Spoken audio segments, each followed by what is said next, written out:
हितैषी happiness home. अभी हम लोग पटना नशा मुक्ति केंद्र में आए और मैम हम लोगों के साथ में हैं। मैम सबसे पहले आप अपने बारे में बताइए।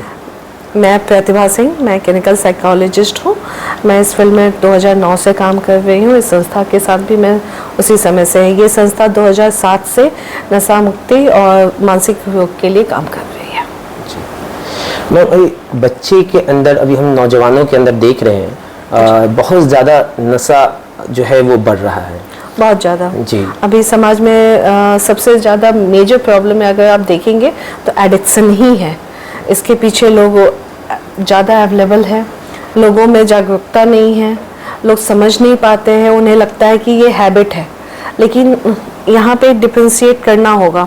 हैबिट वो होता है जब आपने कभी कभार कुछ लिया और उस पर डिपेंडेंसी नहीं हुई, लेकिन जब आपकी बॉडी डिमांड करने लगती है, आप नहीं चाहते हैं कि हम ले, तब भी बॉडी डिमांड करे, तो आप एक बीमारी से ग्रसित हो चुके हैं। उसे कहते हैं एडिक्शन।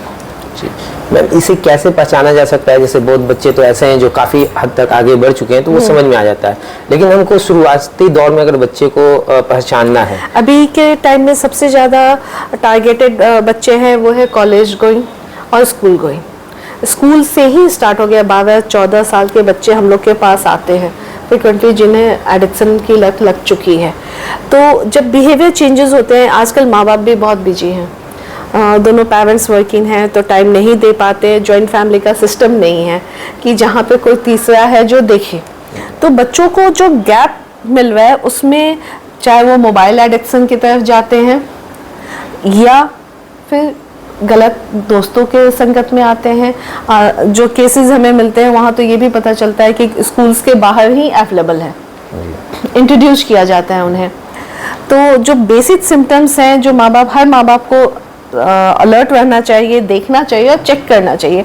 जैसे आपका बच्चा 10 से 12 के बीच में आया है, आप उससे बातें कीजिए। अगर बात करने से भागता है तो ये अलार्मिंग टाइम है।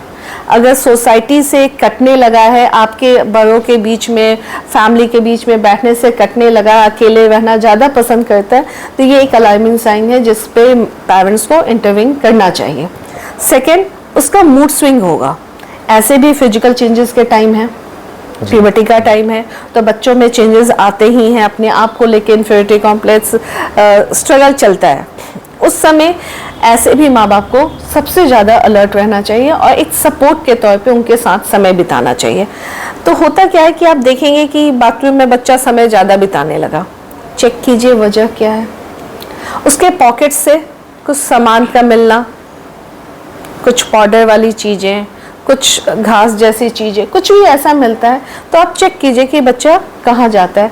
एक समय में बार बार बाहर निकलना, क्योंकि होता क्या है कि एक टाइम में अगर लेने की आदत हो चुकी है तो वो जैसे टाइम आएगा फिर से बॉडी डिमांड स्टार्ट होगा तो बच्चा किसी भी कीमत पे भागेगा। तो जब आप ये देख रहे हैं कि बच्चा अनरियलिस्टिक तरीके से अपना बिहेव कर रहा है, बाहर निकलने के लिए बेचैन हो रहा है, घर की सिचुएशन को भी नहीं समझ रहा है, चाहे कुछ भी हो, तो आपका अलार्मिंग साइन है। इन सारे नशा जो है जो बच्चे कर रहे हैं, आने वाले सिचुएशन में अगर वो हैं तो किस किस तरीके से उनके अंदर बीमारियां क्या क्या हो सकती हैं? जैसे स्कूल से जो स्टार्ट होता है वो है सुलेसन, व्हाइटनर, जो सबसे इजीली अवेलेबल हो जाता है। आप देखेंगे ऐसे भी छोटे छोटे बच्चे, आप बर्नर चौराहा पे भी चले जाइए, वहाँ पे आपको पॉलिथीन में सूंघते हुए मिलेंगे। That is one of the worst kind of addiction. उसमें बच्चे में ऐसा इंटेंस पावर आता है कि उस समय अगर आप 5-5 लोग भी उसको काबू करने की कोशिश करेंगे वो नहीं होगा। मूड डिसऑर्डर के सिम्टम्स होते हैं, बहुत एग्रेसिव होता है बच्चा। उसके एग्रेशन में वो ये नहीं देखेगा कि कौन है, फैमिली है नहीं है, क्योंकि वो एबनॉर्मलिटी के लेवल तक पहुंचा हुआ होता है। तो पहला तो ये है जो आपके मेंटल लेवल को डाउन करता है। बच्चा एबनॉर्मल ईटिंग भी कर रहा है तो आप ध्यान दीजिए। जैसे कुछ एडिक्शन है जिसमें भूख ज़्यादा लगती है, बच्चा नॉर्मल से एबनॉर्मल ईटिंग कर रहा है हर समय खाने की डिमांड में। जैसे 2 रोटी खाना मुश्किल था, आज 10-10 पे आ जाए, तो ये भी एक साइन है। नशा में जो है, अगर कुछ जैसे जीरो मूवी में शाहरुख खान ने बताया कि मेरे हाइट का वजह ये है कि मेरे फादर आप गुटखा खाते थे, आप गुटखा सिर्फ एक गुटखा खाने की वजह से। Addiction is a genetic disorder. जी। तो जैसे हम लोग अपने पेशेंट को भी ट्रेन करते हैं कि ऐसा नहीं है कि आपने लिया तो बस कहानी वहीं ख़त्म हो गई। आने वाला जनरेशन, क्योंकि आप हेल्दी नहीं हो तो आपके हेल्दी क्रोमोसोम्स कैसे ट्रांसफ़र होंगे? यानी कि उसका जो अगर किसी फादर या मदर ने, क्योंकि आजकल देख रहे हैं कुछ लड़कियां भी जो है, हम पटना में तो थोड़ा कम है लेकिन और कम सब नहीं है, कम नहीं है, ये एक गलतफहमी है।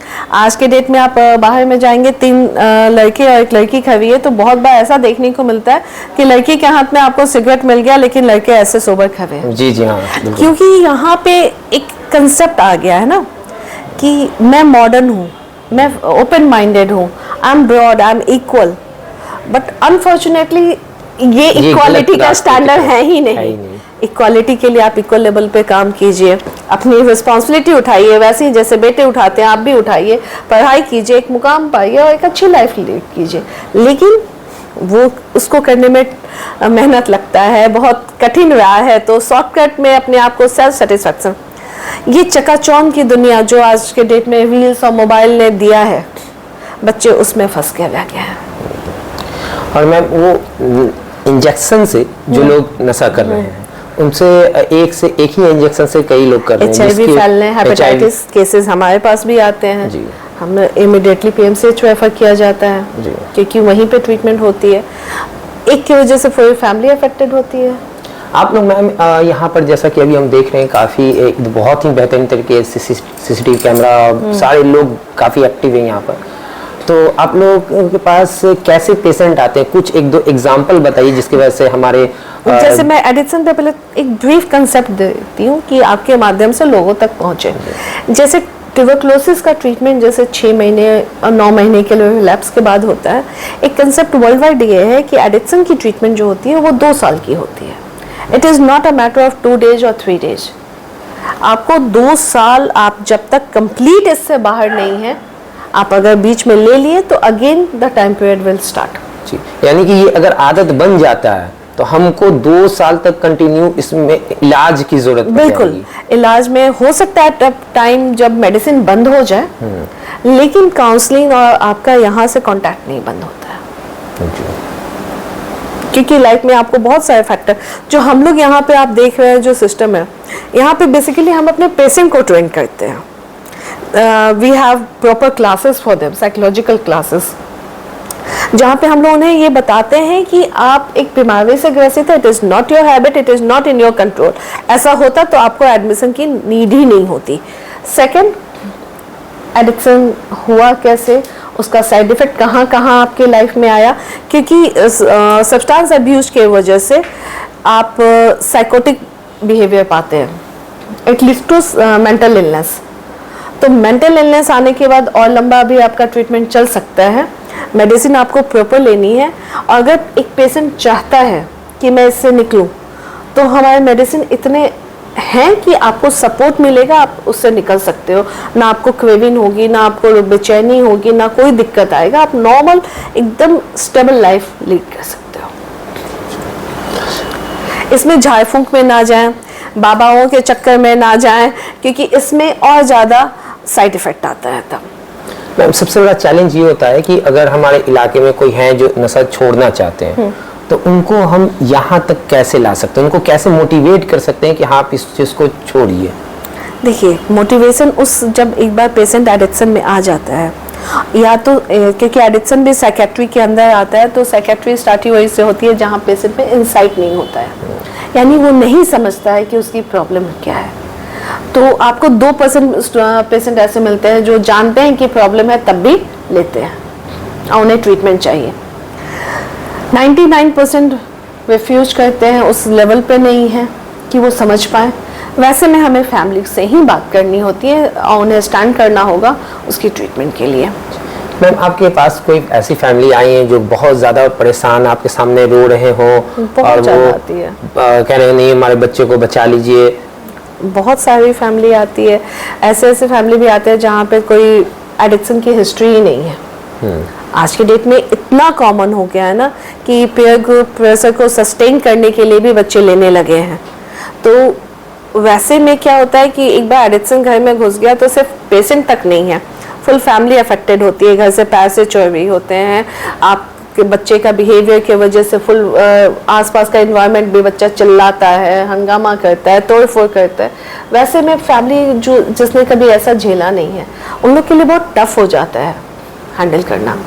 फेथ सोसाइटी का जो प्रेशर है कि अरे उनका बच्चा एडमिट हो गया रिहैब में, तो रिहैब तो मैं लोगों को बोलूँगी कि ये एक एंड नहीं, ये स्टार्ट है लाइफ का, जहाँ आके आप फिर से अपनी नई लाइफ वापस से स्टार्ट कर सकते हैं, जी सकते हैं। लेकिन अगर आपने छोड़ दिया तो that will be the end of the life. इसमें और कुछ मैम जो आप ये बताना चाहें स्पेशल बच्चों को कि अगर आप इसमें स्टार्टिंग कर रहे हैं तो किन किन लोगों से आप दूर रहें स्टार्टिंग से पहले, क्योंकि वो बच्चे जो है वो देख कर समझ में आ जाता है बच्चे को कि हाँ ये ऐसे ऐसे करें, और बच्चे उनके पास जाना शुरू करते हैं।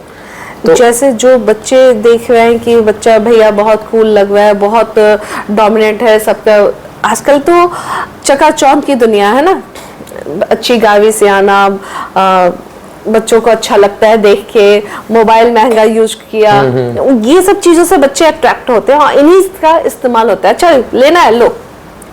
तो हमें ये सिखाना होगा घर पे, यहाँ पेरेंटिंग फिर से आती है कि आपको बताना होगा कि आपको अलर्ट कैसे होना है और कब होना है। कोई देता है बेटा तो नहीं लेना है, तुम्हें जो चाहिए हम लोग हैं। आप हमेशा देखेंगे कि एक मिसकम्युनिकेशन ही गैप देता है। पेरेंट्स का एक बहुत बड़ा रोल होता है कि वो बच्चे से दूर है। बच्चों से आप फिजिकली सिर्फ खाना दे दिए, उसके बेसिक नीड्स, वो पेरेंटिंग नहीं है। पेरेंटिंग है जब आप बच्चे के इमोशंस को समझिए। बहुत बार होता है ना कि फ्रस्ट्रेशन मिलती है, हम लोग बोलते हैं कि जब गैप रहेगा तभी थर्ड इंसान की एंट्री होती है। अगर बच्चे का मोरल आपने हाई करके रखा है, अपने आप से कनेक्टेड है, आपके लिए वो इमोशनली बॉन्डेड है, गलती नहीं करेगा, आपसे आके बताएगा। गलती करे तो ओपन आर्म्स के साथ आप उसको वेलकम कीजिए, इट्स ओके, गलतियां होती हैं, मैंने भी किया था, चलो यहाँ से सुधर जाते हैं, पनिशमेंट नहीं। जी, ये बहुत बड़ी बात है। बिल्कुल। बहुत सारे गार्जियन ऐसे पनिश करने लगते हैं, नहीं, जब बच्चा भागेगा, निगेटिव होगा, आपसे दूर चला जाएगा, और वो उन लोगों के पास, क्योंकि बच्चे जो होते हैं ना वो सिर्फ अपनी इमीडिएट प्लेजर पे चलते हैं कि जहाँ पे उनको संतुष्टि मिल रही है, तो उनको भी वेटेज दीजिए, उनको समझिए कि वो एक इंडिविजुअल है फैमिली में जो एक रोल प्ले करता है। होता क्या है कि इस एज में ना तुम छोटे हो ना तुम बड़े हो, ना आप डिसीजन मेकिंग में लेते हो, ना आप उसको पैम्पर करते हो, तो बच्चे डायलेमा में होते हैं, उन्हें लगता है कि मेरी एडजस्टेंस है ही नहीं। बिल्कुल। या तो कुछ पेरेंट्स ओवर पैम्पर्ड है, जो करना है करो, घर में दिख रहा है जहाँ पे एडिक्शन है, पापा भी तो लेते हैं, इट्स ओके। बिल्कुल। तो ये भी एक वजह है, मॉरल गार्जियनशिप नहीं है वहाँ। बर्थडे पार्टीज में आप बच्चों के चलाओगे ड्रिंक्स तो क्या होगा। जी बिल्कुल सही बात है। थैंक यू मैम आपके राय के लिए, और हम चाहेंगे कि आप समय समय पर जो है कुछ अगर जैसा जरूरत है हम कभी भी इस चीज के लिए अवेयरनेस में जितना हो सकता है, ये संस्था हमेशा से लगी हुई है, और इवन हम लोग कैंप करते हैं, हम लोग फ्री काउंसलिंग सेशंस भी रखते हैं, तो आप ऑलवेज वेलकम हैं। हम लोग ऑल इंडिया प्राइमरी इंसानियत फॉर्म्स हैं, जो हम लोग सिर्फ मानवता के काम के लिए समाज में जो है किस तरीके से जागरूकता फैले। अभी हम लोग पटना के अंदर जंक्शन पर जो है पानी भी पिलाएं। पानी पिलाने का मकसद ये नहीं है सिर्फ कि हम प्यासे पानी पिला रहे हैं, पानी पिलाने का मकसद ये था कि और भी जो लोग हैं उस समय समय पर अगर हम थोड़ा थोड़ा टाइम दे अपने समाज को, सेंसिटिविटी हमारी समाज की जाने लगी है, और वो ये हर एक इंसान का फर्ज है कि एक दूसरे को समझे जी इंसान के तौर पर। तो हम लोगों का यही वर्क है, यही काम है। हमेशा से इस फील्ड में ओपन रहा है, हर हेल्प के लिए रेडी है, हमें कभी कोई दिक्कत नहीं है हेल्प करना पड़े तो। Thank you ma'am.